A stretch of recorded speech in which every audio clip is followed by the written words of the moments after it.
mô bồi ba hi vle ka nun chung a hin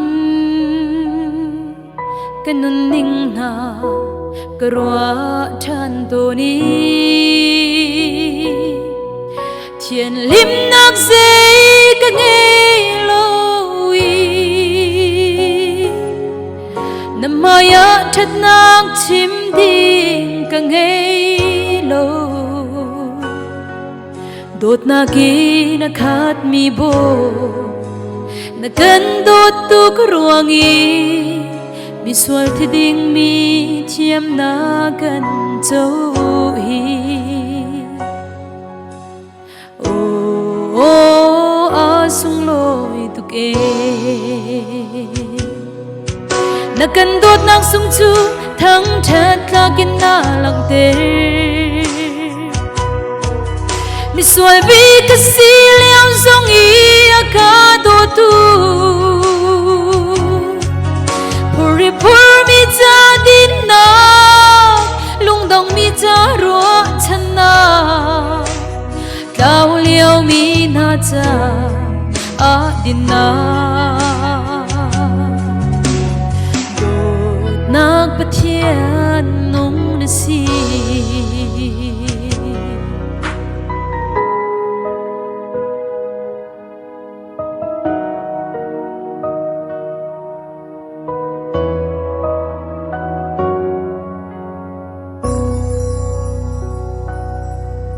mô bồi ba ka phit lo nun nak lam chu ka phit lo na tharau ni aga chim than to ni lam man chu zul ka tim to nai minung lun sual na ka te không chim lo dây hen ca rak si na ka pen ko mi sual thi ding mi thiam na kan châu hi a sung loi tu ke na kan đốt nang sung chu thang that la kin na lang te mi suai bi ka si leo zong i a ka do tu puri pur mi cha din na lung dong mi cha ro chan na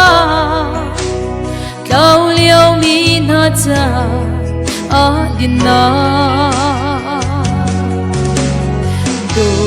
nak pathian nong na si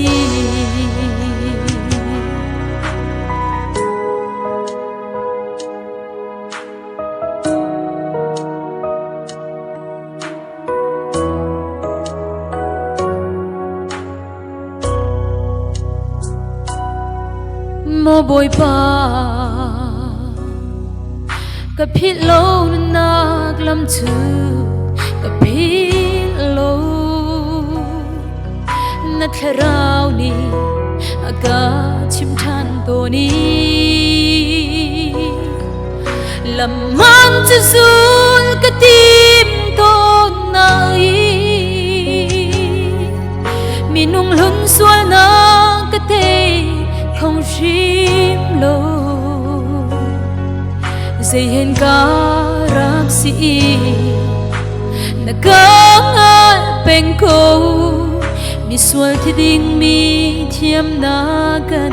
châu hi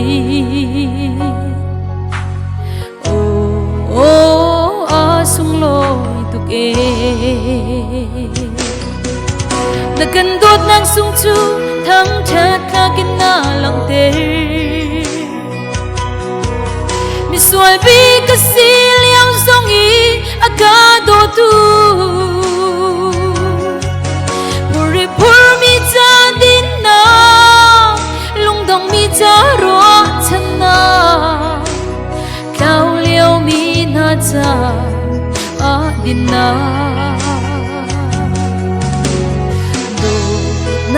thiên nung na si